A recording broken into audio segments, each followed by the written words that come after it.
Notice of this meeting was provided and published in the Asbury Park Press and the Ocean Star on January 16, 2026. Copies of the agenda were provided to the newspaper posted on public bulletin boards and the Township website. Thank you. Roll call. Councilman Albanese. Here. Councilman Menachino. Here. Councilwoman Rena. Here. Councilman Cohen. Here. Councilwoman Travers. Here. Vice President Ambrosino. Here. President Feinman. Here. Thank you. Now, if I can ask everyone to please rise for a salute to the flag and pledge of allegiance, followed by a moment of silence.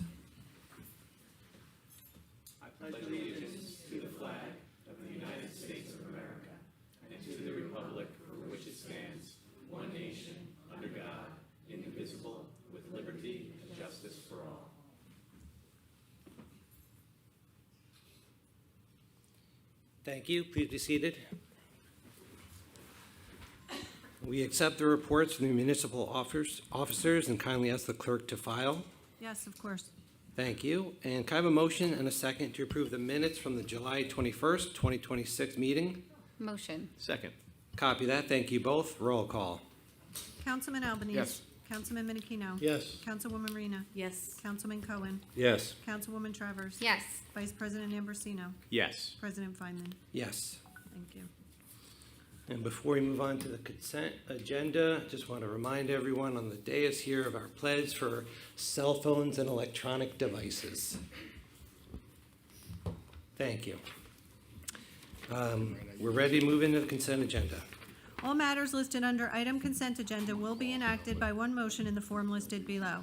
If discussion is desired on any item, this item will be removed from the consent agenda and will be considered separately.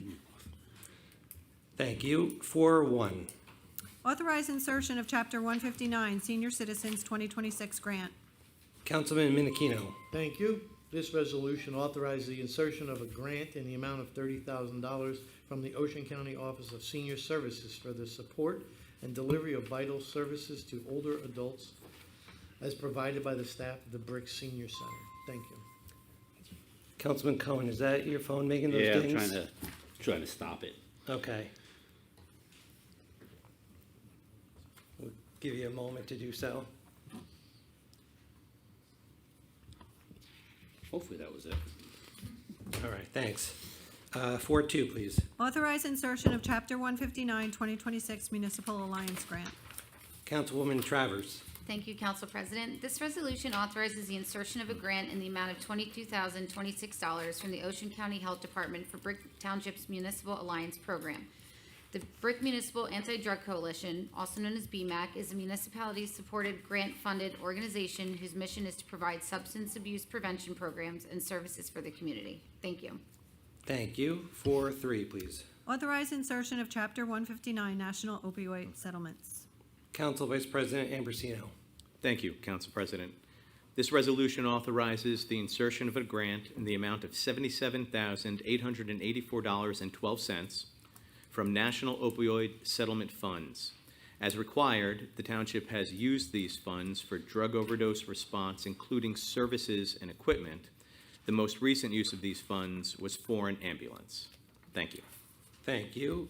4.4, please. Authorize cancellation of outstanding checks municipal court bail account.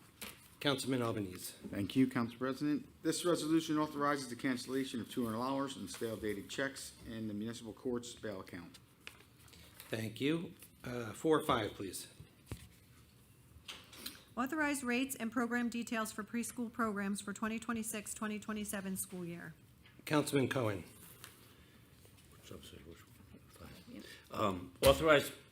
Authorize rates and program details for preschool programs for 26-27 school year. The resolution authorizes the rate and program details for Brick Recreation preschool program. Each year, we certify the rates prior to the school year, and the rates for 26-27 school year remain unchanged, Thank you. which is good news. Item number 4.6. Authorize receipt of bids heavy-duty truck repair and maintenance over 26,000 GVW. Council Vice President Ambrosino. Thank you, Council President. So this resolution authorizes the receipt of bids for heavy-duty truck repair and maintenance for trucks that are over 26,001 pounds of gross vehicle weight. This bid is for various repairs to Township vehicles to be done on an as-needed basis. The Township currently contracts with Hunter Jersey Peterbilt for the repair of Peterbilt trucks. However, this new bid is being established to also include other makes and models, including Freightliner and Kenworth. Thank you. Thank you. 4-7, please. Authorize award of contract, purchase and delivery of playground parts and supplies. Councilwoman Reyna. Thank you.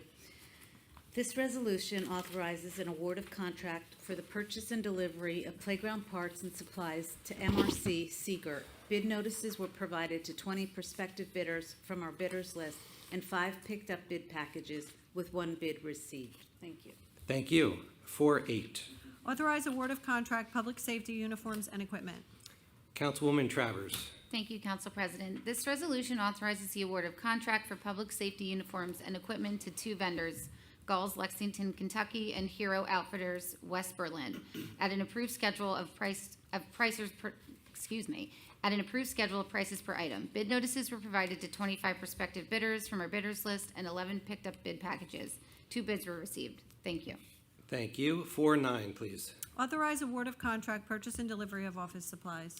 Councilman Albanese. Thank you. This resolution authorizes the award of contract for purchase and delivery of office supplies to WB Mason Company, Brockton, Massachusetts, which is part of the Stafford Township Cooperative Pricing System.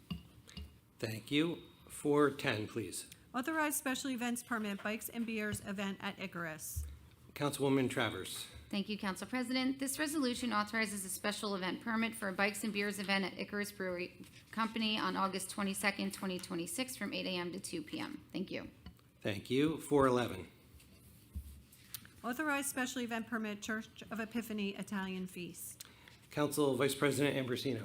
Thank you, Council President. We will take a step back in time, and this resolution will authorize the special event permit for the fantastic Italian feast that's held annually at Epiphany Church that was held this past weekend, August 13th, 14th, 15th, and 16th, at the church on Thiel Road.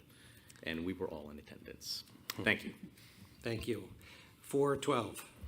412A is an inspection fund release for Block 300.01, Lots 1 and 4.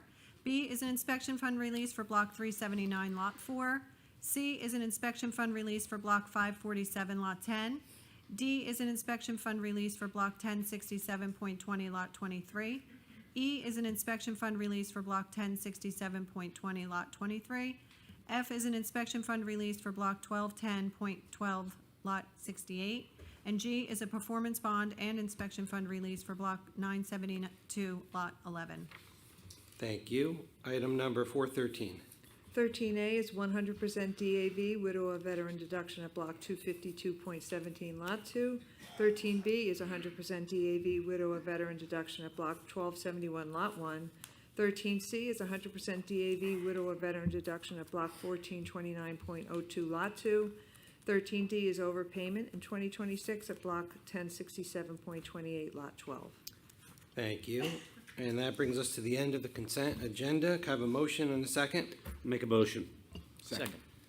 Copy that. Thank you. Open to council. Seeing none, close council.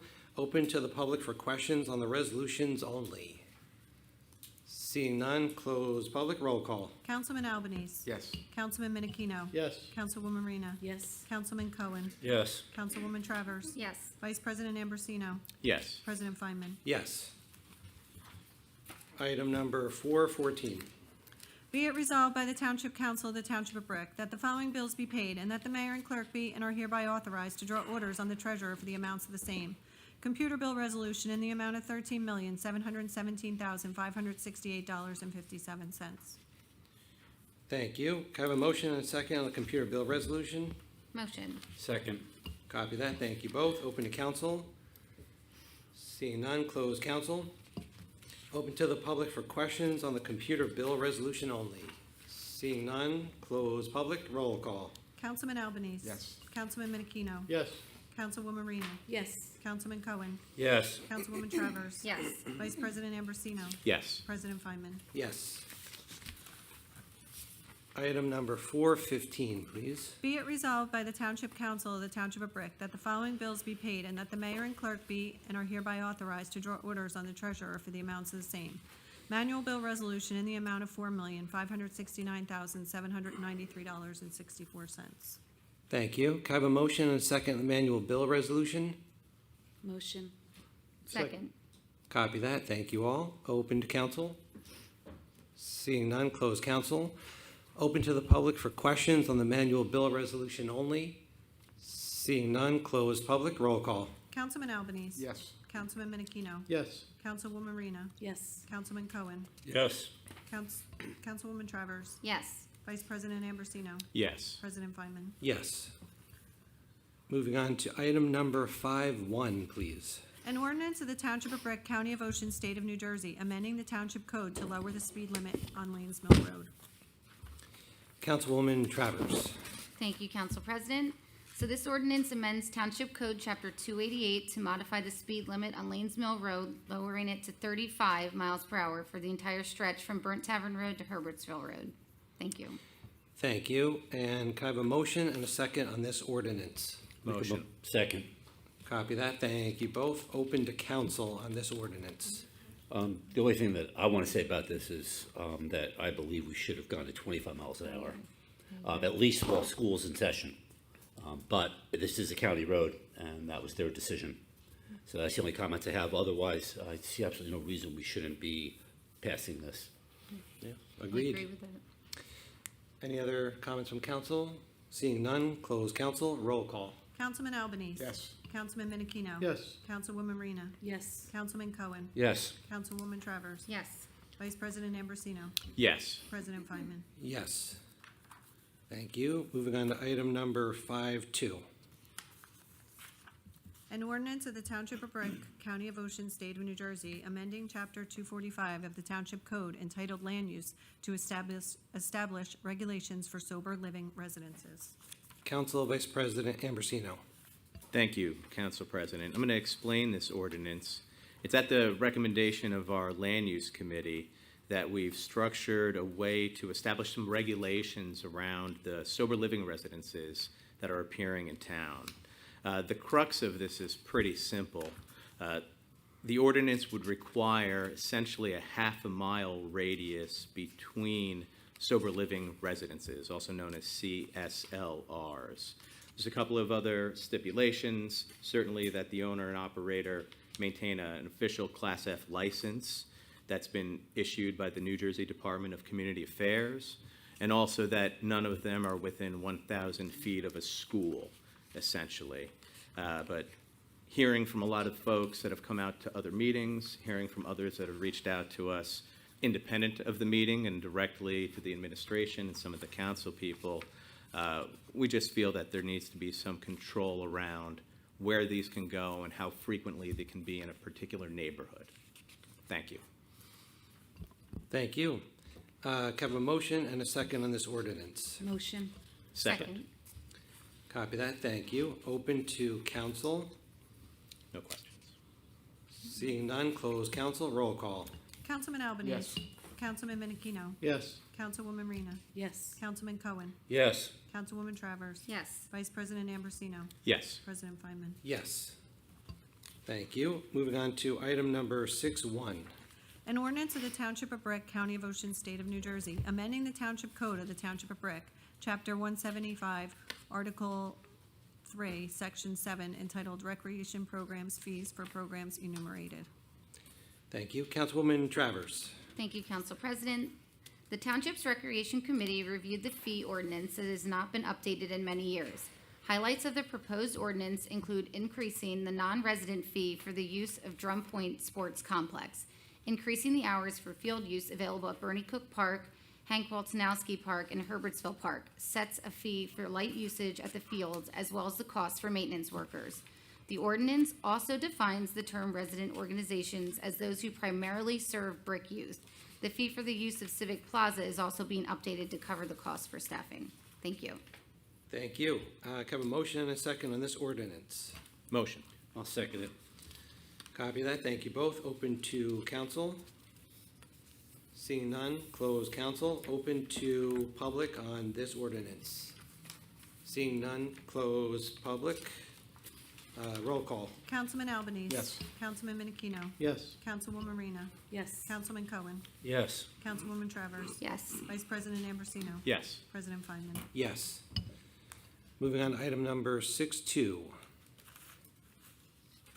Ordinance of the Township of Brick, County of Ocean, State of New Jersey, authorizing the acceptance of the donation of property known as Block 213.08, lots 8, 9, and 10 for no consideration. Councilwoman Reyna. Thank you. This resolution accepts the donation of Block 213.08, lots 8 and 9 as open space. This is a result of the letters Brick Open Space Savers sent out in September asking for donations of land in the marsh. Thank you. Thank you. Can I have a motion and a second on this ordinance? Motion. Second. Copy that. Thank you all. Open to council. Seeing none, close council. Open to public on this ordinance only. Seeing none, close public. Roll call. Councilman Albanese. Yes. Councilman Menachino. yes, Councilwoman Rena. Yes. Councilman Cohen. Yes. Councilwoman Travers. Yes. Vice President Ambrosino. Yes. President Feynman. Yes. Moving on to item number 6.3. Ordinance of the Township of Brick, County of Ocean, State of New Jersey, authorizing the acceptance of the donation of property known as Block 222.16, lots 23 and 24 for no consideration. Council Vice President Ambrosino. Thank you, Council President. This resolution similarly accepts the donation of a different block, Block 222.16, lots 23 and 24, as open space. Again, this is the result of letters that the Brick Open Space Savers, BOSS, sent out in September asking for donations of land in the marsh. Thank you. Thank you. Can I have a motion and a second on this ordinance? Motion. Second. Copy that. Thank you both. Open to council. Seeing none, close council. Open to public on this ordinance only. Seeing none, close public. Roll call. Councilman Albanese. Yes. Councilman Menachino. yes, Councilwoman Rena. Yes. Councilman Cohen. Yes. Councilwoman Travers. Yes. Vice President Ambrosino. Yes. President Feynman. Yes. Thank you. Thank you. Moving on to item number 7, public comments. Please note that each person addressing the council during any section of the meeting during which public comment is permitted shall limit his or her remarks to 5 minutes pursuant to Brick Township Administrative Code, Section 2-33B. Thank you. Is there anyone from the public who would like to make some comments? Yes, in front. Good evening, Council President, members of the Township Council, and fellow Brick residents. My name is Teresa Roeder. I'm a Brick resident, and tonight I am introducing the Brick Budget Project to the council and to the public. This is an independent, resident-developed public information project, no political affiliation. Its purpose is to help residents see the same official public financial record in a form that is resident-friendly, organized, understandable, and fair. The package consists of one-page overview, following a 14-page resident summary, and a 41-page controlled appendices, 1 through 7. Together, they move from a quick orientation to the supporting record. The figures reconcile precisely with the Brick Township's official publicly available records. I'm not asking the township or the council to endorse, sponsor, or certify the project. I'm simply informing the council and the public tonight that this independent resident project has been developed and exists in a database. A public budget project website is under development as well for easy access. It will be continually updated as new official documents become available. What the record showed is that the project begins with a 5-year review of 2022 through 2026 using consistent categories and reconciliation. Information was checked against adopted budgets, audits, financial statements, debt records, including Municipal Securities Rulemaking Board filings under EMMA, ordinances, minutes, and Oprah materials. Excuse me. The record establishes that there has been higher municipal spending and taxation, repeated and increasing use of surplus, a smaller audited current fund balance through 2025, higher interest costs to carry short-term debt, plus additional future capital obligations. The balanced conclusion is this: Brick is financially functional.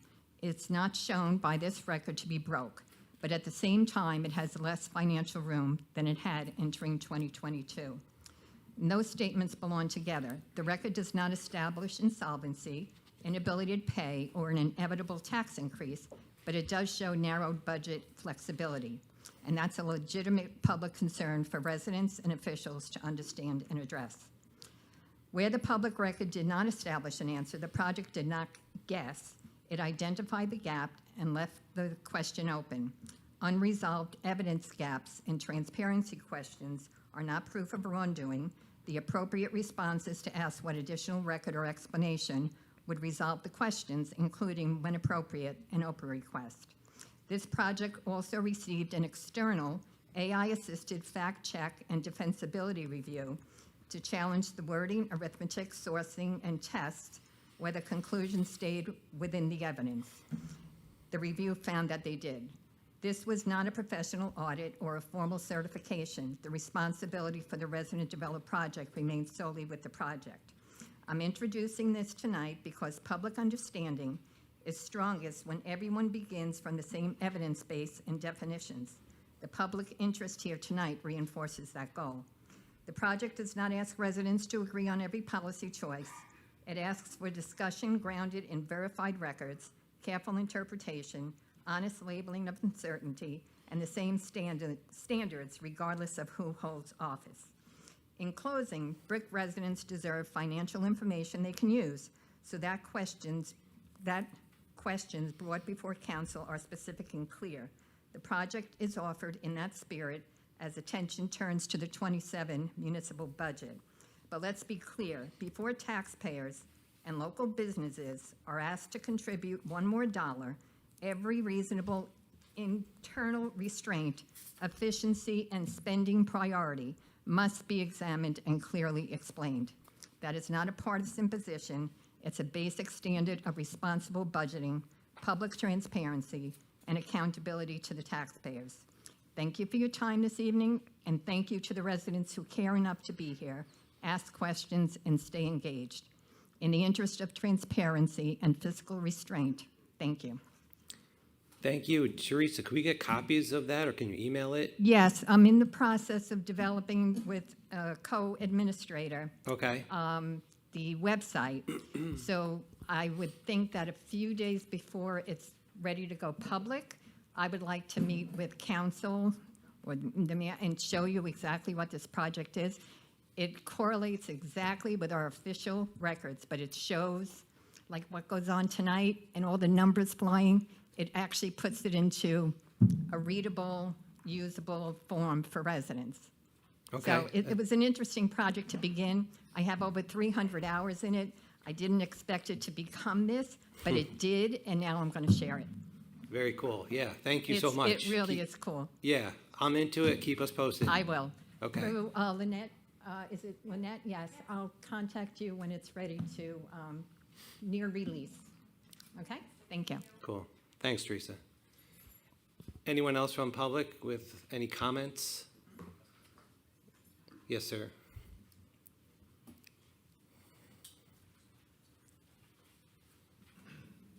Good evening. I'm Ben Daniels. I just said I'm remarking on the ordinance for 5.2 for the sober living homes. Before I say thank you to everybody, just one thing on the resolution that I think would be nice to consider. I know it's a first reading. We have a second reading probably next month. The half-mile radius, although that's great, but I feel like maybe extending that a little bit more to maybe a mile would be better. Just in my neighborhood alone, a half mile still leaves room for several within one neighborhood. And we already have 3 already. And, it'd be tough. I think a mile would just make that much more. Still plenty of space in the town to have them. But a mile, I think, would be, if that would be considered before the second reading, I think that would be great. I just wanted to say, I wanted to thank you. Thank you for the council, mayor, listening to these concerns. I mean, they only brought up, a couple months ago, and you guys made progress very quickly, which is not often the case. So I want to thank Ms. Joanne Bergen. She's been very responsive. Kevin Starkey, the attorney, as well. Vin Gopal, I know, was involved with this too. So thank you to everybody on the board, and thank you for moving so quickly on this. Really appreciate it. Listening to the residents and taking action to, protect the character of our neighborhoods is important. Approving this ordinance sends an important message to the brick and that you guys will continue putting families, children, and strong residential communities at the center of its decisions. I think we should also learn from the experiences of our neighboring towns that have faced challenges from rapid growth and significant changes to established neighborhoods. Brick has an opportunity here to be proactive rather than reactive. Everyone who chooses to make Brick their home should be welcomed, but we also must maintain consistent community standards, zoning protections, and a shared responsibility to be part of the broader community. Thank you for standing up for our residents and helping preserve Brick as a strong, family-centered community we love for today and for future generations. Thank you. Well stated, Vin. Thank you. Anyone else from public? Yes, sir. Good evening. I'm Eric Meyer, a resident of Brick, and I would like to find out, can I ask a question about the ordinance on sober homes? Is that permissible? Yeah, we can ask a question, and if Okay. we know the answer, Great. we'll answer. If not, we could certainly get back to you. I pulled from the website a printout of that ordinance, and the question I have, the half-mile radius is not on the printout I have from the website. Is that going to change? Is it still in transition? Or what's the status of the ordinance? Yes, Yes, I so- have to apologize that the most current copy was not updated on the website. We can give you a copy to look at now if you like. I would like to know where can I get a copy? I called today. Well, I can and certainly they- get you a copy, but if you want to look at the one we have now, you can look at, we can give you that. Is to the look at. ordinance still changing in a second reading, or what are we doing in that regard? So in terms of, Of what's in it, because it, like I said, the website doesn't match So the head- website an old version was put up initially and has since been revised on the website. Unfortunately, you printed it before we fixed it. So she's got a copy right over there for you. That's the current one for So the today. half-mile radius is still in the Yes, current sir. ordinance? yes, Yeah, thank you. you're welcome. She'll hand it to you, and that's for you to keep. Thank you, Eric. Is there anyone else from public with any comments? Yes, ma'am.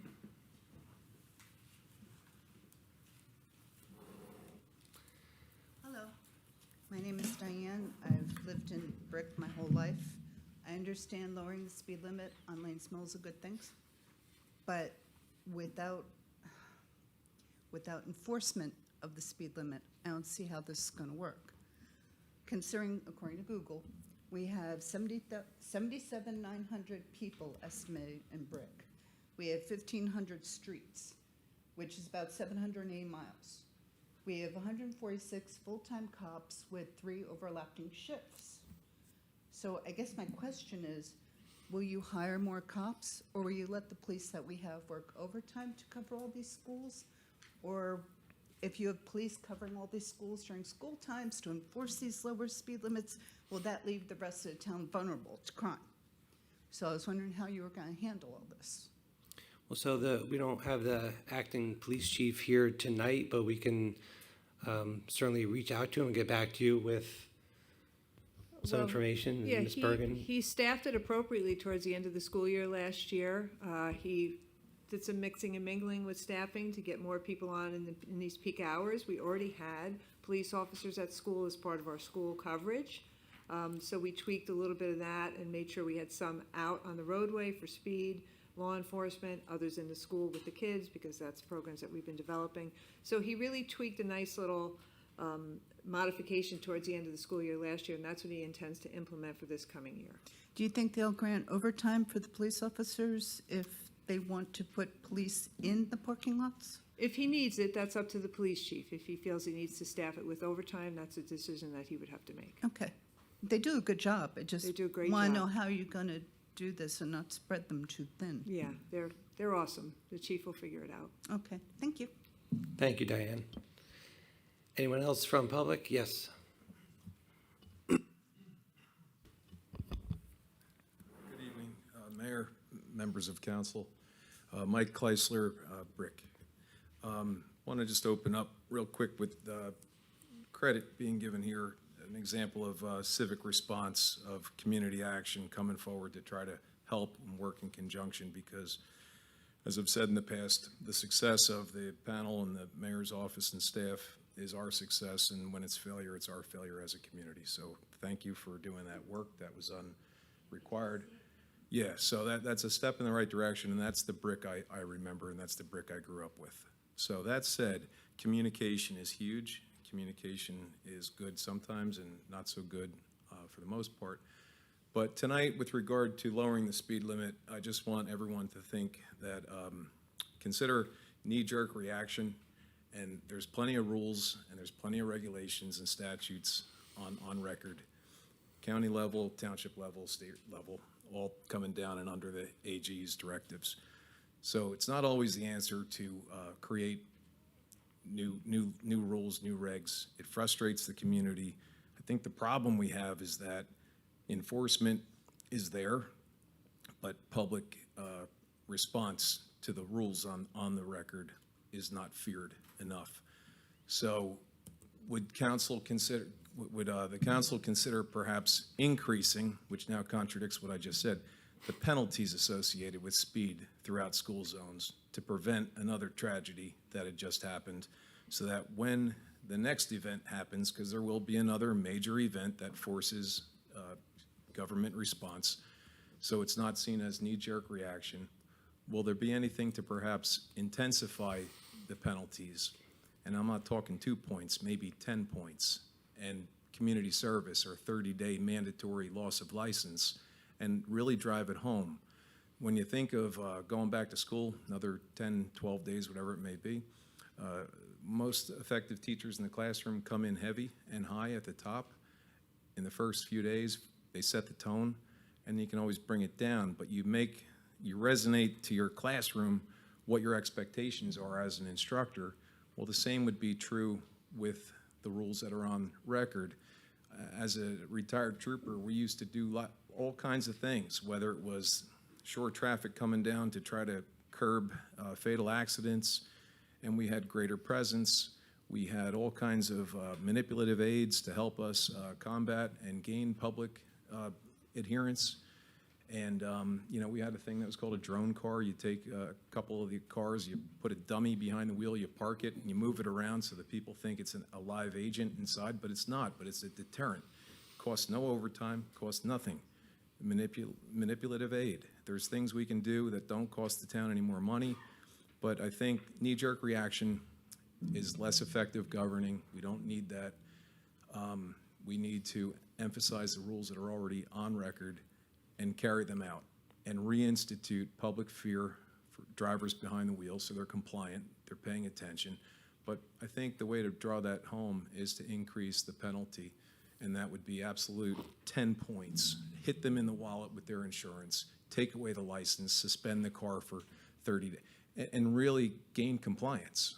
Because no other way, otherwise you're just gonna get mimicked and heckled by computer kings living in mom and dad's basement. And you need to really drive that message home. The officers are good here. They need help too, and it can't all be on their shoulders. If I can talk quickly on budget, okay, with respect to, I don't know how many departments we have with specific budgets, but when last meeting, we found that the Public Works Director came in and he was the only one to come up with a 10% savings, where all the other directors of their budgets, then I misheard. Okay, then that's good to know, because if there was only one member to be able to come up with that savings, that's not good enough. And that the management, the leadership has to say, this is what you're gonna do, this is how it's gonna be done. I remember as a trooper, when Christie came in, we went 8 years. No contracts could be changed, we were locked in. It became a term known as more with less, and we had to go with it. There was nothing else we could do. We had to sacrifice, make it work. We got through it, the lean years. And maybe that's what has to be done here. And then finally, in my 20 seconds, looking at the costs associated with the commercial vehicle rating repairs on trucks, maybe we could think about extending our vocational program to teach new mechanics. Instead of just passenger vehicle, we create a curriculum that specifies and targets on commercial motor vehicle. And now not only can you save can I just get 30 seconds to finish up? Yeah, go ahead, It's just Mike. a thought, and we Yeah. could share this with other towns, not even just countywide, but neighbor-wide. Open space, we could create maybe a new vocational training ground, and kids go specifically, or people reentering the workforce as an adult, they learn commercial repair. And all of a sudden, through the right leaders, the trained professionals that are teaching the student, all the municipal vehicles, so we're paying $200+ an hour to Peterbilt, and all the tow associated fees and everything to get those cars out there, we could maybe take the old C&R junkyard and make that a vocational training ground, buy it, not have to worry about new condos being built down the road sometime, and we're helping save money, initial upfront costs, but now we have an in-house specialty where we don't have to outsource to other people, hurting our budget, and we can also share that with the neighboring cities around us. Hey, you guys have the same needs as us, bring them here, the people are being trained, and it's for no profit, cost only. So again, solutions. When we win, we all win together, and just like this woman brought a solution, here's some ideas where we can move and grow and get better and kind of keep it in-house and maybe see where it all goes. Thanks for Very cool, Mike. Thank you so much. Anyone else from public? Yes, sir.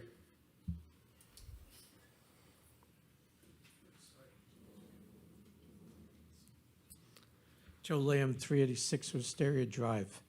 Spent a lot of talk lately about the dump being closed 3 Saturdays out of the month, and about the budget, and even tonight, Teresa brought up about looking at the budget. And the county put out in the Asbury Park Press on the front page with their new budget that they kept the budget, the tax rate rather, stable for the last 5 years. But the thing about it is that the county uses current values as opposed to what the towns use. The towns use an assessed value that's done professionally at a certain point in time. And because they're dealing with 33 towns, that's why they use current values throughout the county. Now, in the 5 years that the county referred to, Brick's municipal budget went up 15.4%, an average of 3.1% each year. Conversely, the county went up 49.3% in those 5 years. And on top of that, what's hidden in this figure is they received $133 million from the American Rescue Plan. And if you take that into account, that tax increase amounted to 85.8% in the 5 years. So what I'm getting at is that the county tax increases that we get on our tax bill each year is actually higher than our municipal rate, even for the little that they do in Brick. This is something that really has to be addressed because they're spending money like crazy. We had a situation where a fellow was an elected mayor. He was an assemblyman, John Catalano, and without any experience, they hire him in the county clerk's office for $99,000. And then this year, protege of Gilmore Justin Lamb, no relation to me, okay, no relation to me. They hired his wife for $150,000 in the county clerk's office. At least with John Catalano, he was replacing somebody that left. Ashley Lamb was not a replacement, and she's getting $50,000 more than he, and she doesn't know any more than he does about being county clerk. So when we're all looking at this, and the thing about the county, they used $40 million of their surplus this year to get it down to 9.3% for the annual increase. Otherwise, it would have been in the neighborhood of 17% increase. They only have $40 million left in surplus. So everything being equal, we're going to be getting a 12% increase from the county next year. And that's if they used all $40 million. And I'm a past CPA, and I don't work for the government, but if I was them, I wouldn't use the whole amount. yeah, they're gonna take a hit on a big increase, 15% or whatever, but at least you have a little bit of something moving into the next year, because if they don't do that and they all use all of it next year, the following year, it's at minimum a 20% increase. This is what we're dealing with in this county, and it has to be addressed. Thank you for your time. But getting back to it, the picture I wanted to make here is how frugal brick is, and thank you for that. And goes to show a 15.4% increase over 5 years. Like I said, 3.1% in this time. You know, the Michael, I think that was the fellow's name that just came up before me, the ex-trooper. The thing about what Christie had going for him is that some of the years that he was governor, we had like a 0% inflation. We were running through a recession, so it helped him out. You know, so just some things to keep in mind as we're moving forward. And, you know, it sounds like a great project what Teresa's doing. Too bad we couldn't move it over to the county as well with the nonsense taking place there. Yeah. All right, thanks for your time. Thanks, Joe.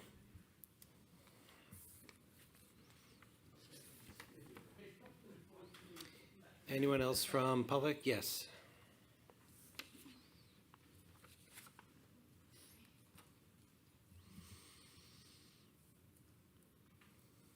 Hi, my name's Amy Cabrera from 604 Carolina Avenue. I've been here before and I have spoken. I actually was at the meeting that the county came to. I handed in a petition. I'm here actually because I want to know what's still going to happen. I'm very happy to hear that, you know, the speed passed. If you think about it, that day the speed was still 40 and he was doing 80. I'm happy the speed is lower, believe me, I'm not. I want to know what's going to happen with the road though. Like, is there going to be crossing guards I know that they're directly across the school, but they're at a spot that there's not even sidewalks in front of the high school. So my daughter, I have to drive to school because there's no sidewalk on that side of the street. She would have to cross where Jackson crossed. There's no crossing guard there. That's where the kids have to cross. There's no sidewalk on my side of Lanes Mill to get to the school. That's not fair. The kids aren't bused. So I couldn't even, I'm a teacher and I couldn't do morning duty this year because I have to drive my daughter to school in the morning because I'm afraid to have her walk. That means I'm out $1,900, but I'll take a $1,900 loss to keep my child alive. That's the way I look at it. There needs to be more crossing guards. There should be, I don't know if speed bumps could happen or some form of something to deter, even if it's the ridges in the road that just kind of wake you up, to make you realize, you know. I also run. I run from my house up Lanes Mill and over to Wawa. So I have to cross that crosswalk to get to the other side. No one stops for me. I can tell you that. I usually wait about 30 cars speeding by. No one stops for me to get across. There should be either a sidewalk that I can go this side or a blinking light or something to deter people, because there's not. It's just really not safe. And I get that it's a county road, and I get that it's not Brick's problem, but it's a county road. But we live in Brick on that county road. Like, that's still, my kids have to go to school there. I pay taxes for my kids to go to public school there. I love everything else about it. It's just something has to be done with that road. There either has to be sidewalk put in that the kids can walk to where there's a crossing guard, or put crossing guards at all the side streets that the kids have to walk to get there to cross over to get to the sidewalk. So that are my recommendations. But thank you for your time. Thank you, Amy. Anyone else from public? Yes, sir, at the red shirt.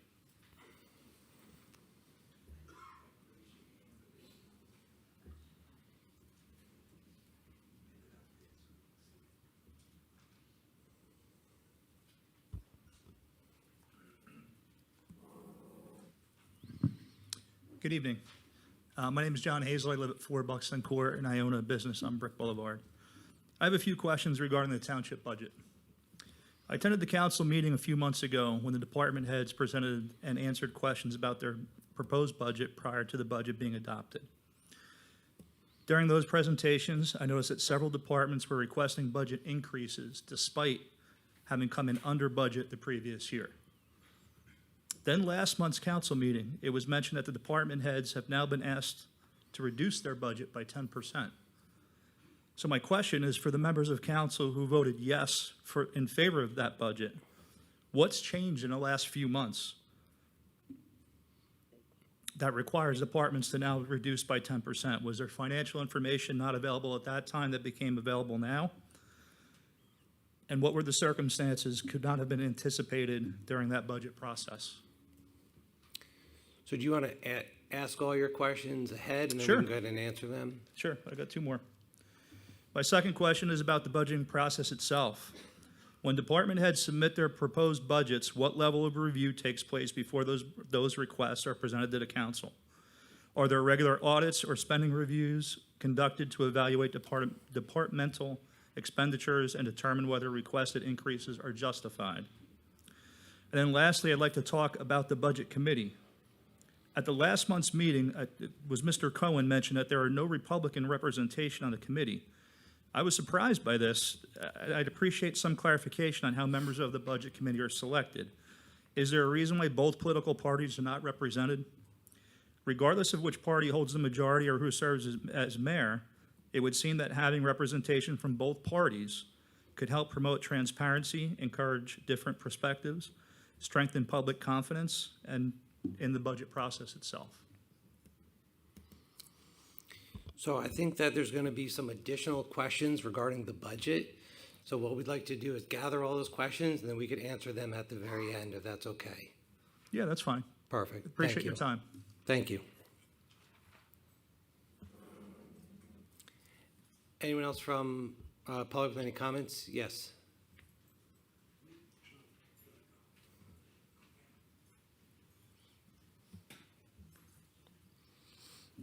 Good evening. Cindy Patterson. I've spoke before. I live on Lanes Mill Road, 2 and a half houses from Herbertsville School. There's a house between us and Herbertsville intersection in Lanes Mill. I appreciate the 35 miles per hour. I agree with Councilman Cohen that during school times, it should be lowered to 25. Especially because there are lights that are supposed to be lit during school times that for years now do not work. We have been told they are going to be repaired, still aren't repaired, and we're 2 weeks, short of 2 weeks, from school starting again. What is the plan? What is going to happen so that kids foremost stay safe? People living right there can function, get out of their driveways, their kids safely get on the bus, as you know, because we have kids in danger, because kids in high school and people going to work and just living their life are passing on the right-hand side of buses, passing on the left-hand side of buses when the stop sign is up. I agree with the gentleman that passed State Trooper. Put the dummy cars out there. Why isn't the light-up sign still out there? Just because school ended doesn't mean people aren't still speeding. I live right there. I hear them floor their cars trying to make the green light. There's times in 2 weeks we won't be able to get out of our driveway. The traffic will go all the way around the corner. People can't even make a right to come onto Lanes Mill Road because of the line for Herbertsville School. It's everything everyone here has said over and over and over again, but what is the plan? And I understand. I've lived there 40 years. My husband has lived there 55 years. We know the story. What is the plan? just 35 is not going to make it better. There is, I agree, and I think you all can agree, another tragedy is going to happen. Not only crossing guards, like this woman said, for her children down on the state streets, but you now have people parking at the Epiphany Annex because they can't get into the school to drop off their kids and crossing Herbertsville Road to Lanes Mill. Where's that crossing guard? What is the plan? And I understand it has to be a county plan, a school plan, a township plan. Just lowering it to 35 isn't enough. It can't end there. Does anyone have a plan? Mayor, you had said those light-up fixtures would be repaired for school. Will they be repaired for school? What was that? Yeah, we'll take all the questions, and that way we could just answer all the questions at the very end. Yeah. Okay. What more will be done? Got it. 35 is not enough. Thank you. Thank you, Cindy. Anyone else from public? Yes, sir, in front. My name is Joe Roeder. I'm a Brick resident also. I wanted just to add to a couple of things. Absolutely agree. It's got to be 25. And it should be all year round. Because I go down Lanes Mill all the time. There are always kids on bikes on either side of the street. That ball fields are always full. People coming in and out of there. People drive too fast down that road. Even when it was 40, I would be the only one on the road doing 40. Everybody be trying to get around me and come around the lane. So it's dangerous, and something needs to happen with it. I think speed bumps are great. As much as I hate them, they slow you down. Rumble strips get everybody's attention, but it's going to come down to enforcement. I mean, at the end of the day, if it doesn't cost me anything, I mean, it was 40 miles an hour, and when this accident happened, he was going a hell of a lot faster than 40. The other thing that I'd like to add into, besides keeping Teresa in coffee during this 300 hours, the other thing is I was in the transportation industry for a long time and wrestled with the constant need to maintain the equipment. And I always found it was much more successful when we did it ourselves. We bought into some type of vocational program and we worked on the product ourselves. You're not paying fees to somebody that's paying a fee to someone else to fix your vehicles. I think that is the long-term strategy that works the best. Thank you. Thank you, Joe. Anyone else from public? Yes.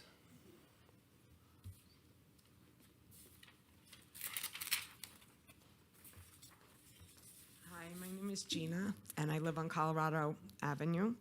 I'm on the west side of Colorado Avenue, and I also happen to be a parent of a high school student. My concern, and I came tonight to find out about the speed limit reduction. Thank you for trying. To me, 35 is simply not enough. Having a high school student who is considered a walker, if it's only going to be 35 miles an hour, we have to have sidewalks across the street from the school.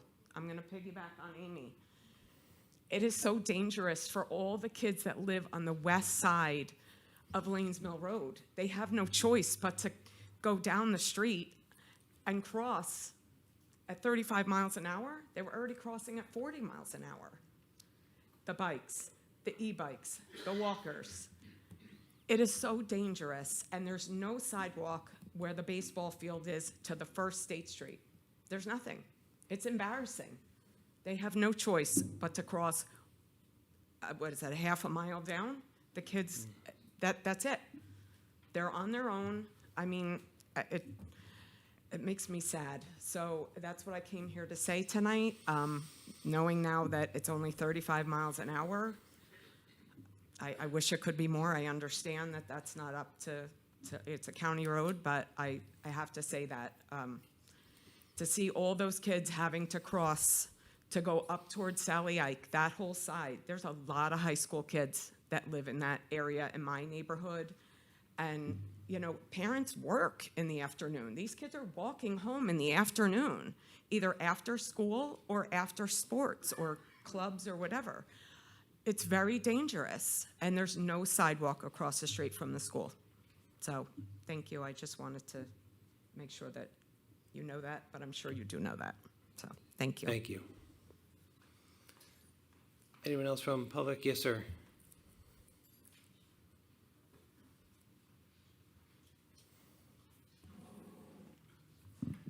Tyler, Michigan, 160 Railway Drive in Brick. It's just a quick question about the fields, about the baseball field she's mentioning across from the high school. Is that township-owned land there? It's leased to the Little League. Okay. But do we have any say in, I guess my real question is, I know it's a county road, but if we own the land there, is it as much of a hurdle for us to install a sidewalk on that land, or is that still something that has to be approved by the county? I can speak to it once at the end, but yeah, we'll add that to the. Thank you. Yep. Thank you. I'm sorry, it's just one time per person. Yeah, is there anyone else from public who hasn't come up yet? Yeah, yes, sir, Mr. Bacon.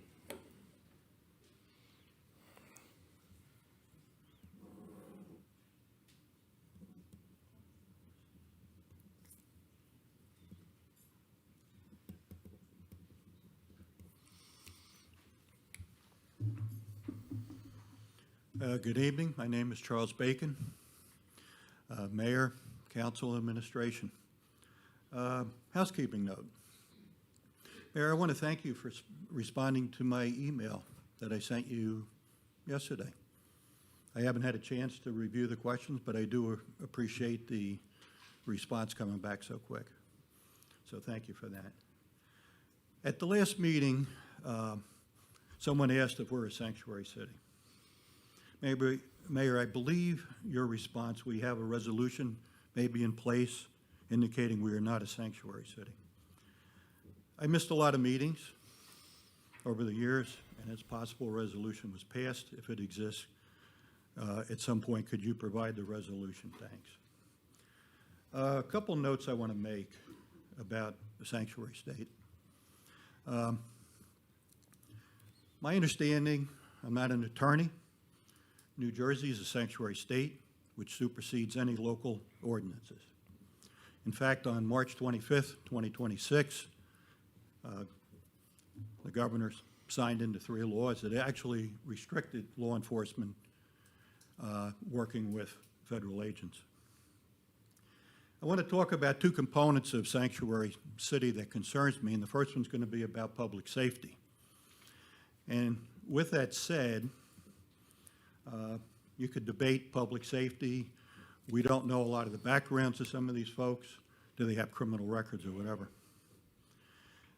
So the first part is, several months ago, federal agents pulled over a car in front of Brick Township High School.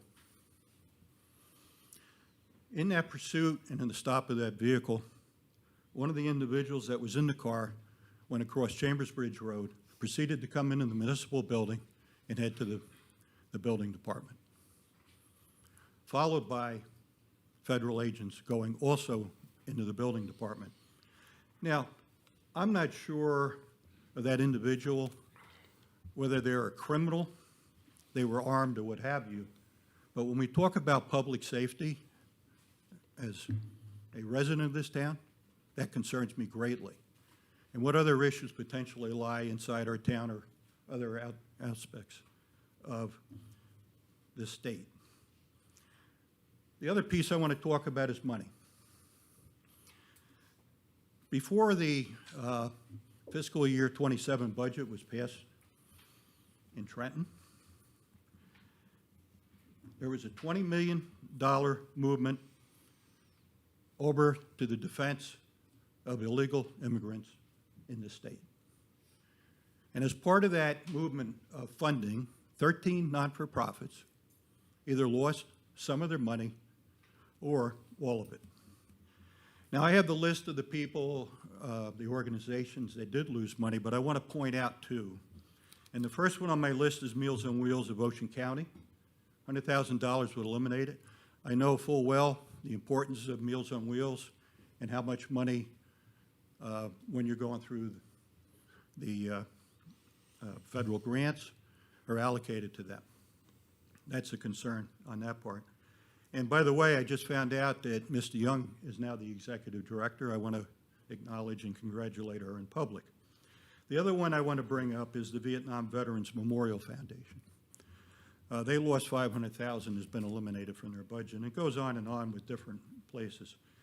I've talked about this in front of the schools, the superintendent, the business administrator, and this body.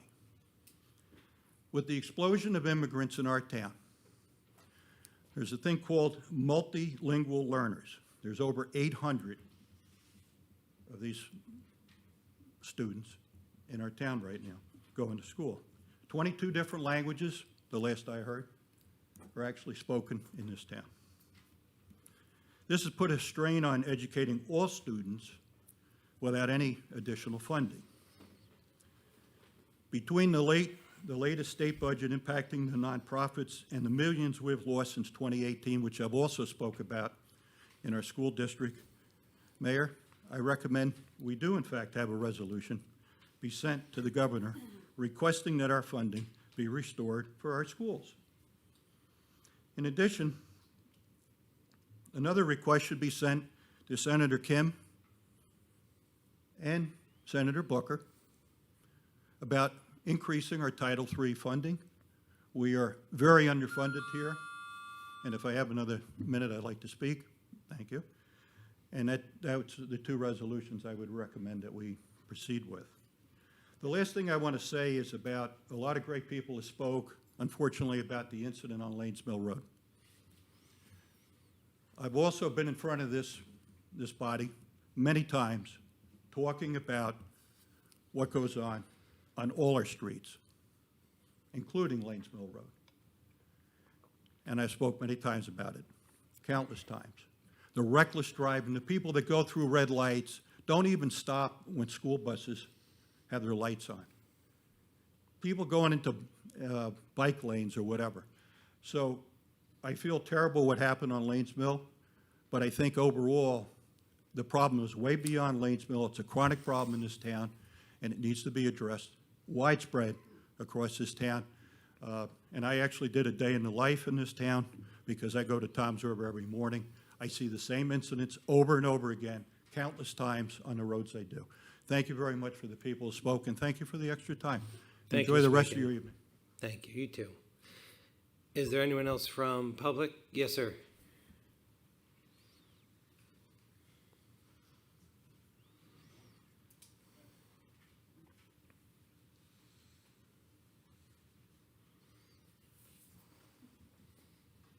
Thank you for the podium tonight.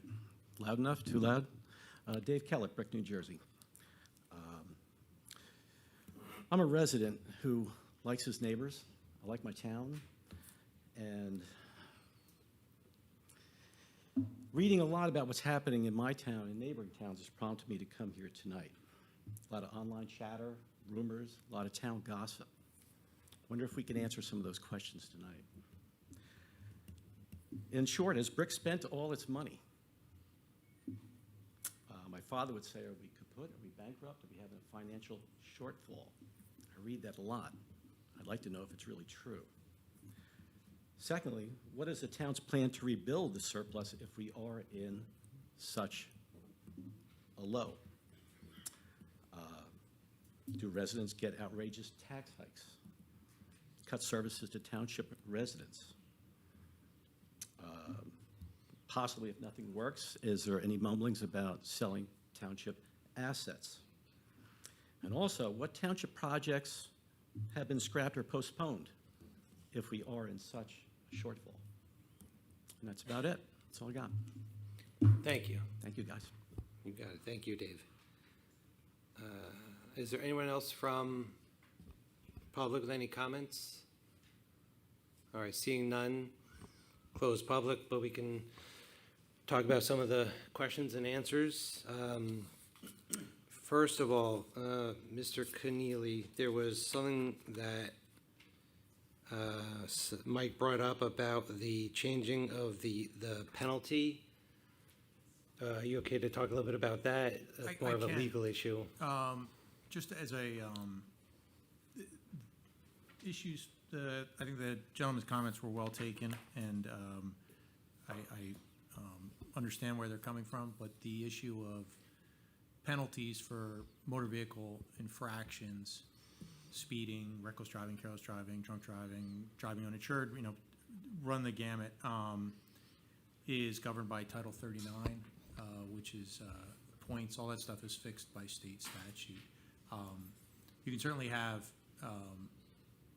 police have authority what tickets they write and what tickets someone's convicted of, but the penalties are set by state law. There's a range on those. You can when someone goes to court, there's also a range on what a judge can do, but the penalties or range of penalties and points are not something, it's not an area that the governing body has any regulation of in terms of motor vehicle offenses. Okay, thank Council you. President, can I ask a follow-up question? Mr. Yeah. Keneally, is it the case, or to your knowledge, are there a separate set of penalties for violations in a school zone? There's all kinds of, the Title 39 is quite voluminous, so there's speeding, and then there's speeding in a school zone. So there's all sorts of school zone, separate offenses which have heightened penalties. Got it. You have the whole drugs in a school zone, which is a whole other issue, Right. but results in significant penalties, and we have school zone maps that they use when they prosecute those cases. Yeah. All And sorts of, there's a whole category of school zone offenses unrelated to motor vehicles. but as a including- resident of Herbertsville, where my kids have attended all of the schools on Lanes Mill Road, just like yours and like yours, I think we're aware that the school zone is not the entirety of Herbertsville, which I think we would prefer that it were. But it sounds like there are potentially some more extreme penalties for violations that do occur what is in currently defined by the school district as the school zone. School zones, typically those offenses are 1,000 feet. Okay, 1,000 feet radius from a school zone. thank you. And then there was also some comments from some other residents about passing the school bus. I will tell you is that in and of itself is a very, very, very significant offense if convicted. I don't want to get off topic or out of order, right? Because I know you've got an order here, Council President, but I do just want to say I agree with Charlie Bacon 100%, right? And the thing I would ask all of us is to pay attention to our own driving. Over the past several months, I have refused to do above 36 miles per hour on Herbertsville, and that's probably pissed off a few people that have driven behind me. But we also passengers in cars with our friends and neighbors occasionally and family members, and there is a degree to which we can, maybe it's a much smaller radius, concentric circle, but influence the behavior of the people closest to us to be more mindful of how we all should be acting on the road, because it is the safety of not just our children, but every single one of us who lives here in Brick, right, that is affected by how we behave behind the wheel. Yeah, agreed. Sorry to derail things. No, that's fine. And sort of unrelated, I continue to see kids on bikes going the wrong way and or without helmets. So just a reminder that all this stuff starts at home. So just be mindful of that. Moving on to some other questions. There was a question about the reduction of 10% from department heads.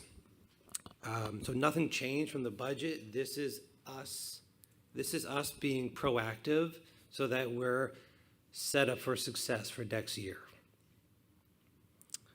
Could I add to that a little bit? Yeah, of course. Yeah, and to be clear, it was not the council being proactive, but rather the administration and the department heads themselves.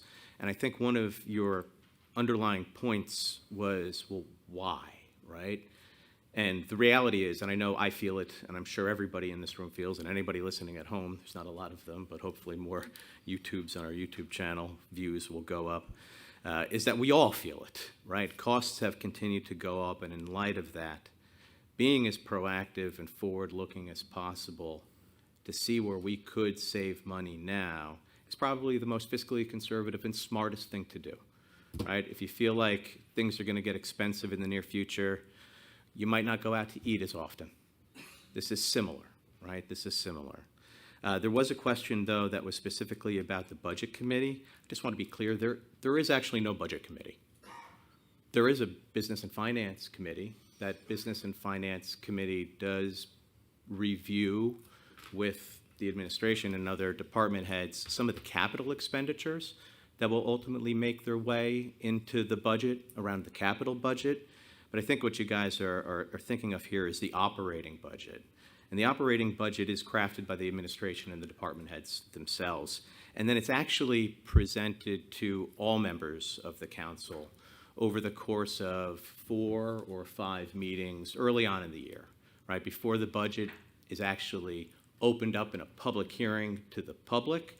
The public is welcome and very much present at every single one of those preceding meetings where each of the department heads presents their operating budget for the year to the entirety of the council.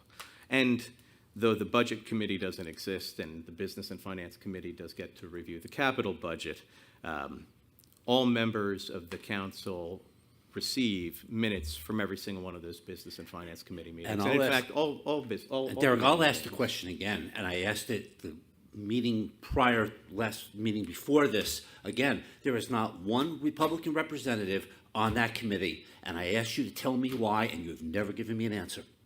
I don't know that you've ever asked me to Oh, tell I you why, absolutely. or Go that an back and look answer at is the- due look at from prior- another Hold on, gentlemen, councilman. hold on a second. Councilman Cohen, do you have a suggestion on Yeah, what to do? I suggest that you put myself, Lisa R. Perry, onto that committee, so that we have an idea before it gets presented to the rest of the council, and before it gets out to the public, exactly what's going on. Because it is not fair or transparent representation, and it really, really needs to stop. So you're saying that the open door policy that the mayor even talked about the last meeting, that's not fair? You have never come once to the mayor or I've been to our business administrator numerous times. I have been on the phone with her, and I have been in her office asking these questions, and I'm going to go back again. These committees are set up, and there is not one single Republican representative on any committee that has anything to do with finance, and we absolutely should be on that committee. And as I said, whether it's me, or it's Perry, or it's Lisa, one of us should be on that committee. I think in Period. respect to the audience here tonight and the questions that they've asked, we should get back to answering those questions, and we could discuss this offline. Greg? Good call. Thank Exactly. you. We want to discuss it offline, because again, we don't want transparency in our township government. Thank you. Quite the opposite. We do want transparency. That's why, for example, our phones are up here, you've got yours dinging over there. Who knows what's going on? If there's any other communication, we don't really know. So, moving on to some of the other questions, I think someone had a question about the light-up signs. Mayor, did you want to talk briefly about that? Yeah, so I can cover both of those. There were questions about the sidewalk or the lack of sidewalk that leads on the one side of Lanes Mill Road, and the gap is at the baseball fields. So that is, as Ms. Bergen said, those are fields that are used and leased by Brick All American. That doesn't mean that we don't have access to them. Before Tara Paxton left, I did have a conversation with her, and I'm going to continue that conversation with our newest a township planner. I don't know what's my brain. Sorry, I'm going to have another conversation with our new township planner about that. Initially, we ran into an issue of putting sidewalks there because it's technically Green Acres, and there were some issues with what that could look like. However, I think we may be able to bypass that and create a pathway for students to use, students and residents to use, that may not be a traditional sidewalk, but will be a path that would be walkable. But that's something that we have to still explore through the land use department and make sure that we can legally put that in place. So hopefully, the goal is that if it's not an actual sidewalk, that it is a paved path, essentially, that students and pedestrians can use, and even people on, kids on bikes. It may be also a cost-effective route for us to take as well. So that is something that we are in discussion and trying to work through. As I noted at many meetings, the quagmire and the length of time it gets it takes to get anything through governmental processes is a little bit longer than we would all like. We did put in our order and for the light up signage. The light up signage has been ordered. That is for the areas that needed to be replaced. Those signs have not come in yet. Being fully honest with you, they have not come in. The order was placed. And as soon as those signs are in, they will be installed. We do have to work with the county to get those installed. We don't install those. It's on a county road. We're responsible for ordering the signs. The county isn't responsible for installing the signs. Again, it's not as seamless as it should be, but yes, all that work is being done. I don't have a date for that. It was promised that it would be done before school starts. I do not have a date yet. So we've done our part. We are waiting for the manufacturer to get the parts and the signs to us at this point so that we can move forward with that. Ms. Bergen pointed out that whether the sign's up or they're not up, or if they're installed or we're waiting for them to be installed, we have spoken with the chief, and the chief is working with us and with the schools to make sure that we continue to have more enforcement out there during the hours that it's most necessary in order to make sure that our students are safe. So that is the goal for the start of the school year.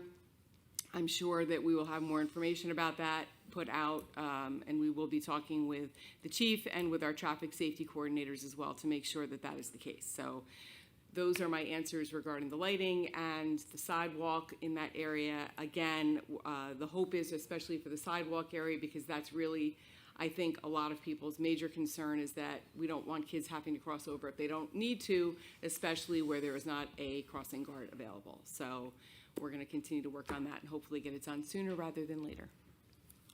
Thank you. Was there also a question about the baseball field? That was the pathway. That was the walking path. Got it, okay. All right, Council Vice President Ambrosino. Sure, and I hope I'm not going out of order, but a couple of folks, Mike included, right, had some questions about how much do we do self-service in-house, right, versus outsourcing to outside vendors, who you're correct. They're going to charge us something, and whatever it costs them, they're making a profit on it as well. I will say this, that over the last decade, there has been an extraordinary increase and a big focus on delivering as many services in-house in the township as possible. In fact, I'm not super familiar with other towns, but I would venture to guess that we do more in-house with our own crews than a lot of other municipalities in New Jersey. A lot of that comes from our size, right? You know, really tiny municipalities can't necessarily make it make sense to have all of the expertise in-house for a job that might not be done so consistently. But we do quite a bit in-house, including our own construction crews on a lot of minor projects as well. The other thing that we've done a lot of over the past few years that I've been involved in just in my short time on council has been in establishing shared services agreements as well. You might hear that come up in some of these resolutions. And what that means is sometimes with neighboring municipalities, where they've got the expertise in-house and we don't, we can consume from them. But actually, more often than not, what we find is it is our neighboring municipalities that are entering into agreements with us to pay our guys for their guys and gals for their time for services that our in-house crews are able to deliver, which tend to be much better than them going out and getting it on the open market, right, or from private enterprise. So there is a lot that we do. I don't know specifically. I mean, one of the things we talked about today was being able to do repair and maintenance on gross ton vehicle weights above 26,000 pounds, right?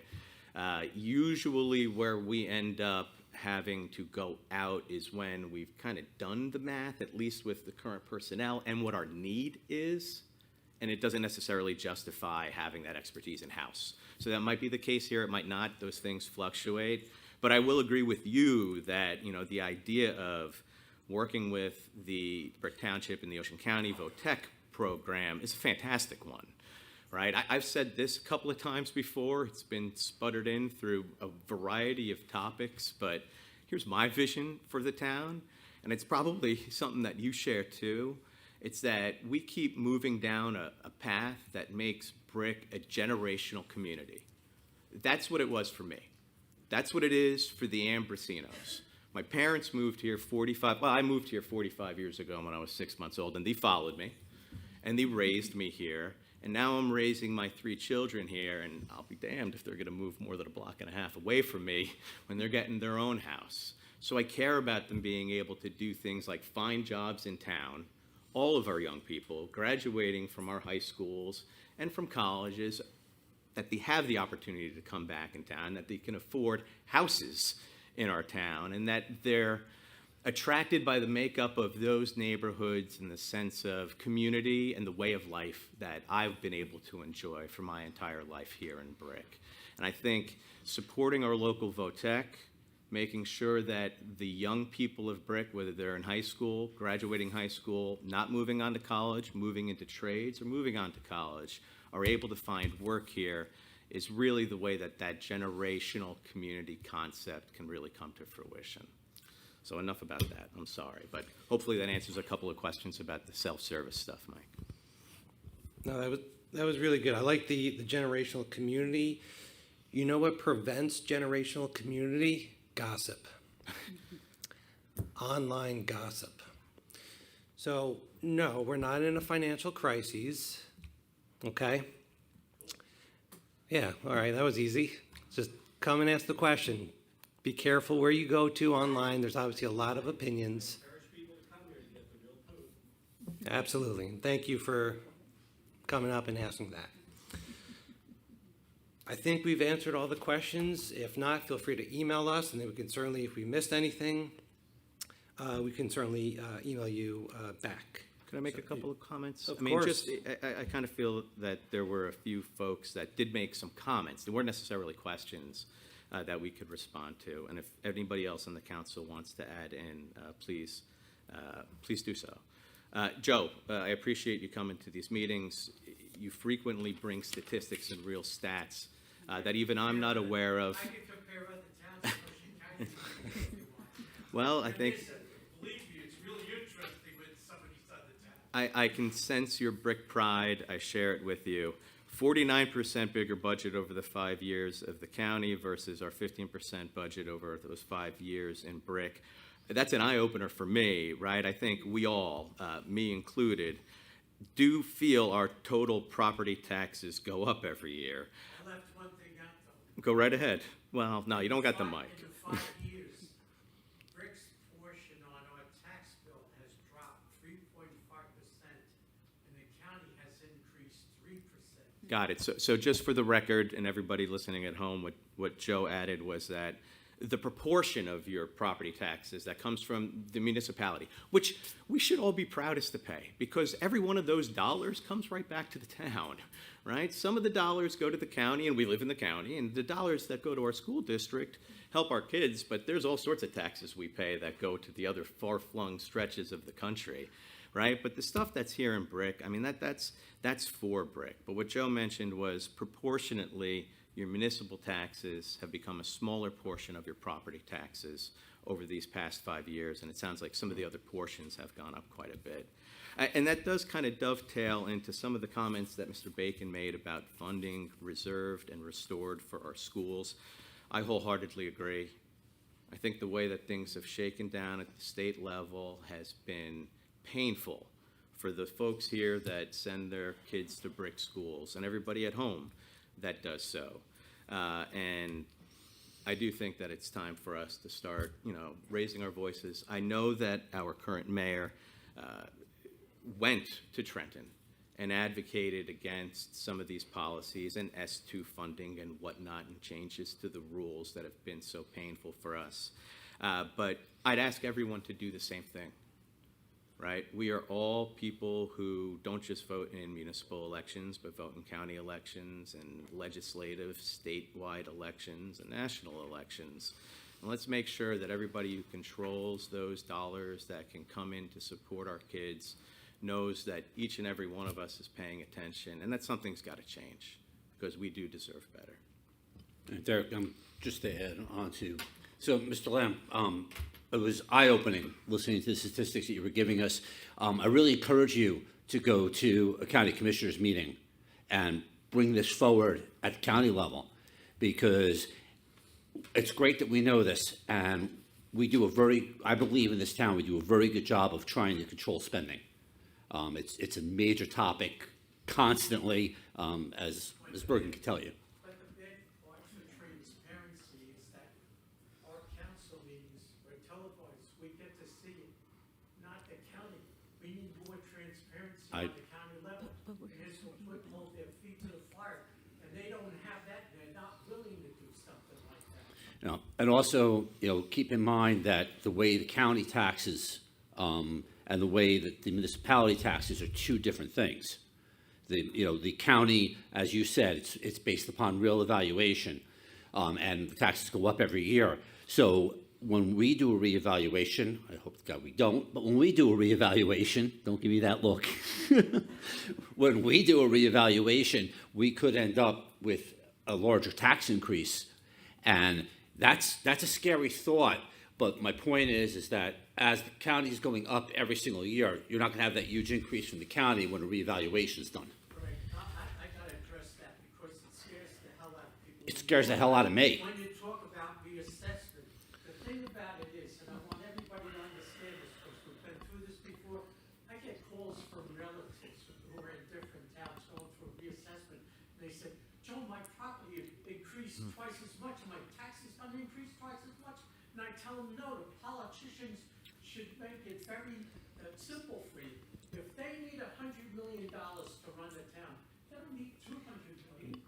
So what happens is your property doubles in value, they drop the tax rate in half. Yeah.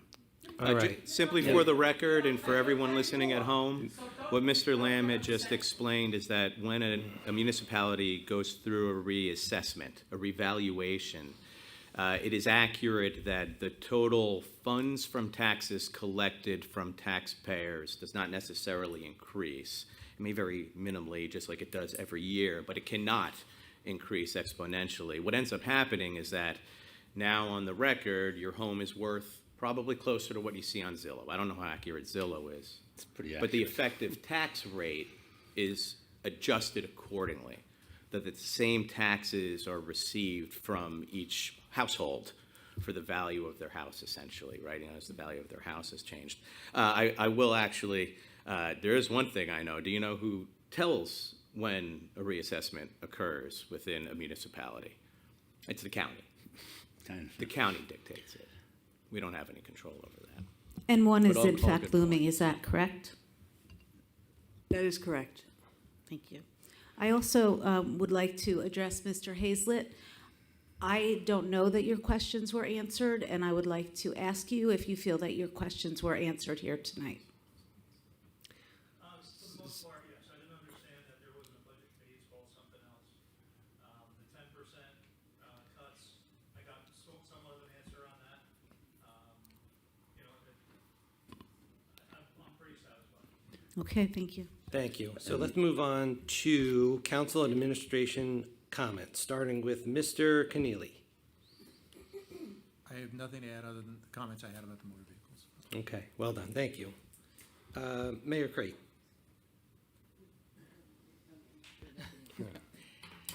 Thank you. I just want to reiterate, we talk about transparency up here, and I know that I mentioned last time that we do have an open door policy in administration, and I feel that I'm concerned that maybe my idea of transparency is different than other people's idea of transparency. I don't feel that administration is doing anything purposefully to hide information or keep information from anyone sitting on the dais. You are welcome at any time to call administration. You're not typically going to sit with me. You're welcome to sit with me. I'm happy to sit in on the meetings with you. I don't want to be that overbearing person sitting in the room. If you have questions and you feel that you want to speak freely and ask questions of our CFO or of our township planner or of our engineer or of our zoning board, our zoning person, you have the right to do that, and I know that those meetings have been set up. So I'm just concerned when I keep hearing that there's not any transparency. Maybe I'm not understanding what that means.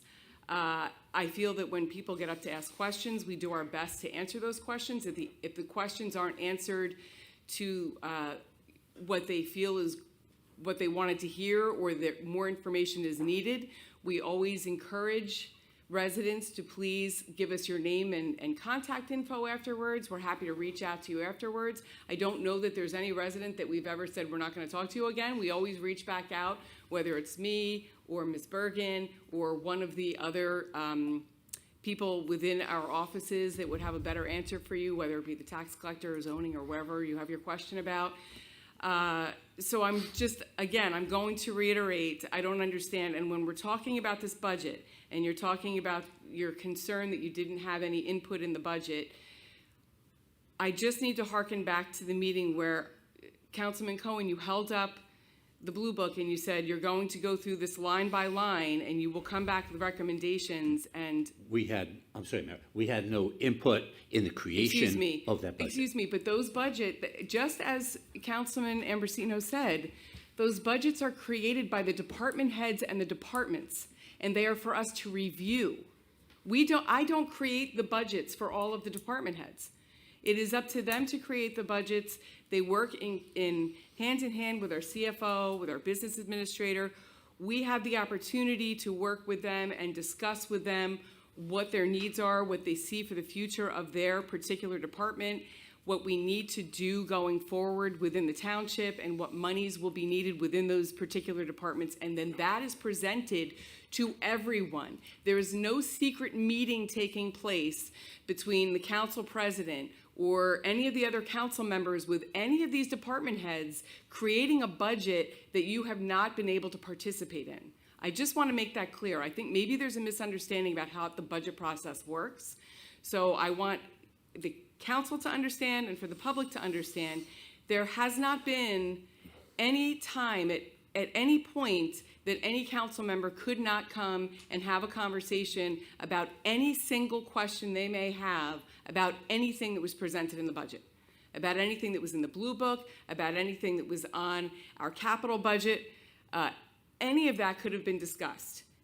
None of the council members up there, including the council president, Councilman Ambrosino, Councilwoman Travers, and Councilman Menachino, none of them sat in on any other meeting that would have given them more information than you all received at the same time.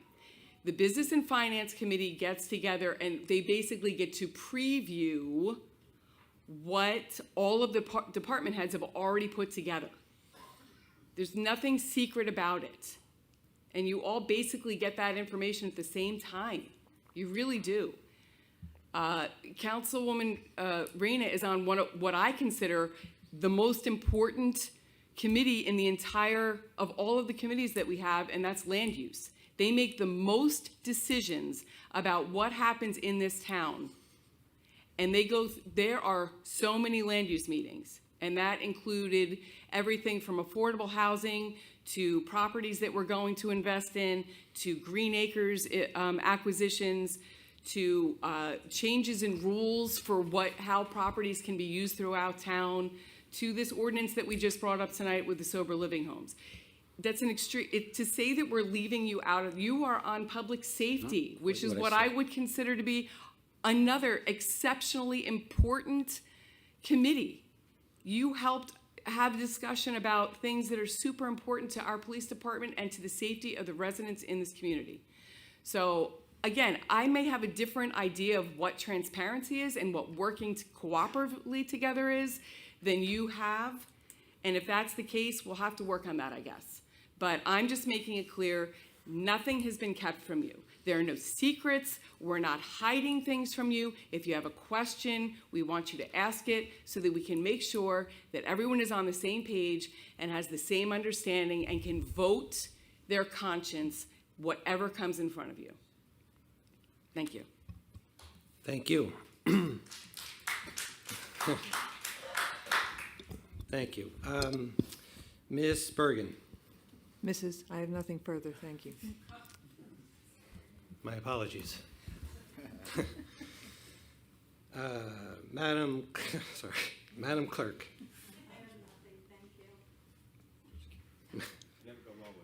Yeah, I realize the error of my ways, I'm sorry. Madam Secretary. Thank you. Councilman Albanese. Yeah, I just want to thank everybody for coming out tonight. You guys all have some great ideas, and I think Mr. Chrysler said it a few times. It's brick, let's work together, green and white, green and gold. As council, maybe we're not, listening to you guys enough, but obviously you have some tremendous ideas, and I think going forward, we're going to listen to you a little bit more. Thank you. Thank you. Councilman Minikino. Thank you. I have nothing today. Thank you. Thank you. Councilwoman Reyna. Yes, I want to speak for a moment about the surplus. I'm glad to see folks paying attention and commend the work Ms. Roeder and the time invested that she has invested in her project.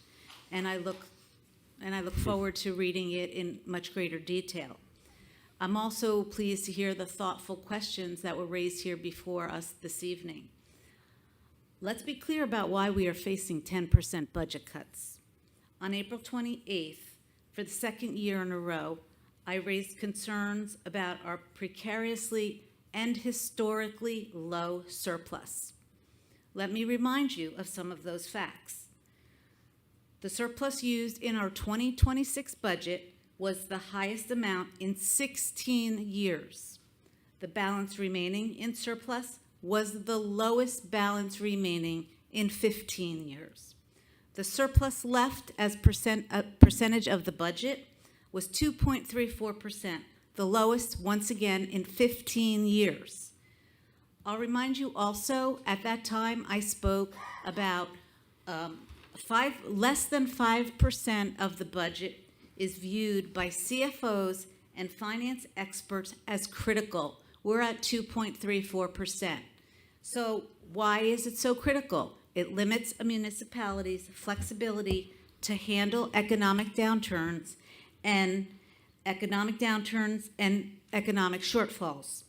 So we are faced with, we've heard a lot about rising energy costs and rising healthcare costs, but those were known. We knew about that in January. We knew about that in April. We knew about that in April when the budget was voted on.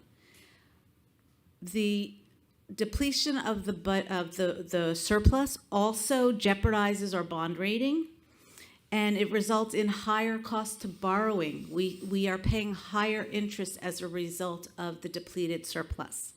So, again, I want to be really clear. We can say we want to be in a good position for next year, and I fully support that. I also want to be in a good position for next year. But we can't gloss over the fact that on April 28th, we all knew about the status of our budget surplus, and votes were made to approve the budget. I was told that the budget was extensively reviewed and entirely appropriate. And here, 4 months later, we're talking about 10% budget cuts. So for me, the question is, why are we doing this 4 months later? Why didn't we do this sooner? And that was the smart time and the smart way to do it. So again, I hope folks who asked questions this evening felt that they were answered appropriately. I feel I did not hear some answers to the questions raised, but I'll leave that to you to decide if your questions were satisfactorily responded to. And I think that we really should have known better than to approve a budget with that historically, precariously, dangerously low surplus, leaving us without a buffer or without a reserve to withstand economic downturns. Thank you.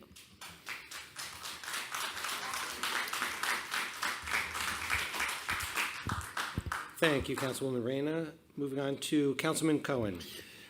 So usually I have like totally prepared statements. Tonight I don't, so I may be jumping around a little bit. I first of all want to echo what Councilwoman Reyna said and remind everyone that every Republican on this dais voted no on this budget. We voted no because of where the surplus was, because it was not a good budget. We talk about committees that we're on, and we're not on a single committee that has anything to do with any of the finances, not the actual money. So I just want that out there. Want to touch on the use of outside contractors. Those that don't know, I am a transportation coordinator working in the public schools. I have put together 10 public budgets over the last 17 years of my career. Those budgets, some of them were over $20 million. Budgeting is not new to me. Some of the municipal rules are, but a public budget is a public budget. I think it's a great idea that we train our students to become mechanics, diesel mechanics. There is a shortage across the entire state, whether it's in municipalities or in the public schools, of trained mechanics. So doing something like that, I think, would be a wonderful idea. Going to talk about the 25-mile, or I should say the 35-mile-an-hour speed limit on Herbertsville Road. As I had said, I think really believe it should have been lowered to 25, or at least during school times.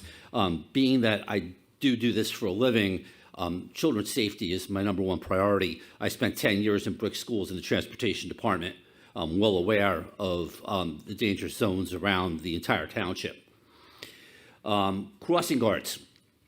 So there is an absolute shortage of crossing guards, getting people hired and trained and to actually do that job. So it's a problem for our police department. They're hired through the police department. Sitting on the committee, on the safety committee, which I am, the chief told me that he was going to continue the enforcement that they're currently have in the school zones. So we can be rest assured that our police officers are going to be there, and they're going to be out there, and they're going to do the best they possibly can. They always have. Jumping back to the mechanics again, we do have our own staff. These guys do an amazing job in public works, keeping our garbage trucks and our other vehicles on the road. There are some repairs, and where I'm at now, I do not, but I've had a garage in the past where I've been responsible. Not all repairs can be done in-house. Some of them really do need to be sent out based upon the time, the cost, and what is available within the facility to actually do those repairs. If you're replacing an engine, you could be tying up a bay for a week. It's not always cost feasible to do everything in-house, but you want to do as much as you possibly can, because in my opinion, although Trenton loves the idea of privatization, privatization does not work. We could do it cheaper, and we could do it better, that it could be done by an outside contractor who does not have what's best for our town in mind. Touching again on something that the mayor spoke about, which was the sidewalks on Herbertsville Road between Michigan and Brick American. I am all for, and I think we should really be investigating the idea of being able to put some kind of walkway, whether that's paved that I've seen in other towns, or an actual cement sidewalk, whatever is allowed through the Green Acres funds. But I think we absolutely should be pursuing that. That sidewalk from Michigan up to Brick American will allow the kids to walk up that street to a crossing guard and be able to cross by the school. And that's absolutely what needs to happen. The safety of our children needs to come before dollars. Want to touch on something that Mr. Hazlitt brought up, and that was the 10% budget cuts. No, we're not on our balls. We're not falling over. We're not going to go bankrupt. None of that is happening. What is happening is that the budget departments have been asked to cut the budget 10%. The question I asked, I'm going to ask it again. The question I asked is, when I sat up here and asked the head of every one of those departments that came in under budget, asked for more money, why we were giving them more money? That doesn't seem fiscally responsible to me. If you only need $1,000 to pay your mortgage, you don't ask your family to help you and ask for $1,500. You ask for the $1,000. So why do we increase their budgets that much money, and now we're asking them to cut money that was increased out of their budget? It's kind of like going to Kohl's where, they give you Kohl's cash, but they increase the price and everything. The $20 in Kohl's cash they're going to give you. So again, it comes back to common sense. Why are you increasing the budget and then asking for them to give us back the money? It should have never been increased in the first place. Where we're at currently with the surplus is a scary place. And Lisa was, as always, right on with the numbers and what transpired. And we need to be very concerned about that. Higher cost to borrow money means that we don't have the money to pay other things. And where does that money come from in the end? It comes from your pocket, the pocket of every taxpayer in this town. So fiscal responsibility should be foremost. That's why I appreciate everything that you're doing. I really look forward to sitting down and reading through this report. And when you get the county one ready, I'd really like to see that. I'm going to mention something from Mr. Bacon, brought up the sanctuary city. I believe it was in 2019 that Mayor Ducey said we are absolutely not going to follow this state mandate. We are not going to be a sanctuary town. I believe wholeheartedly that we have moved away from that in trying to appease the state. I have issues with it. It is against federal law. And if it's against federal law, we now pick and choose what laws as a state and as a town we decide to follow and not follow. We can't do that. Federal law is federal law. State law is state law.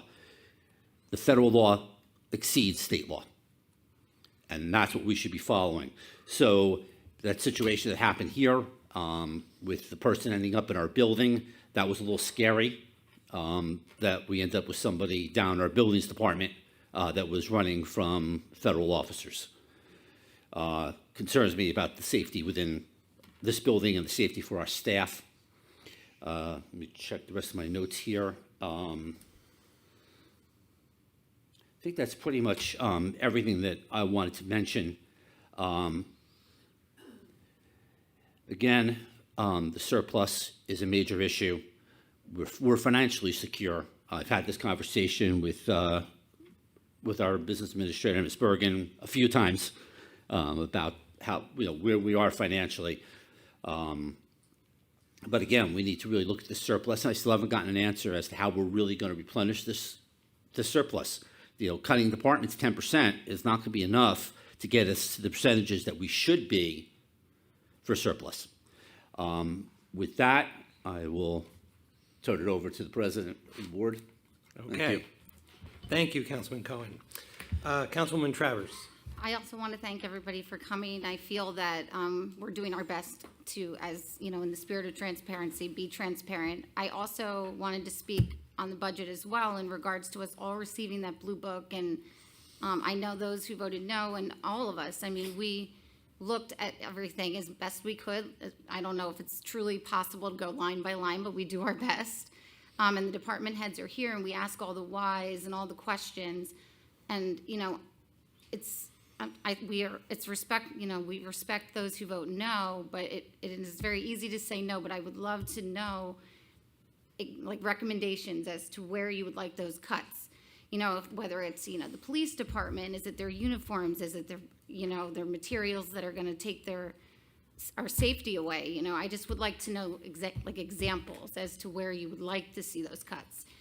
Because I know it's easy to say no and ask the questions as to why this, why that, but where are your recommendations? And again, in the spirit of transparency, I haven't heard any recommendations, and I guess, that's something I would like to hear. And then on a different note, I just wanted to offer my condolences to the Desmond family and the Brick Little League as a whole. My boys do not play baseball, but I know some of their friends do, and I just wanted to say I'm so sorry to hear about the loss of Mike Desmond, so thank you. Thank you, Councilwoman Travers. Council Vice President Ambrosino. Thank you, Council President. I don't have anything prepared.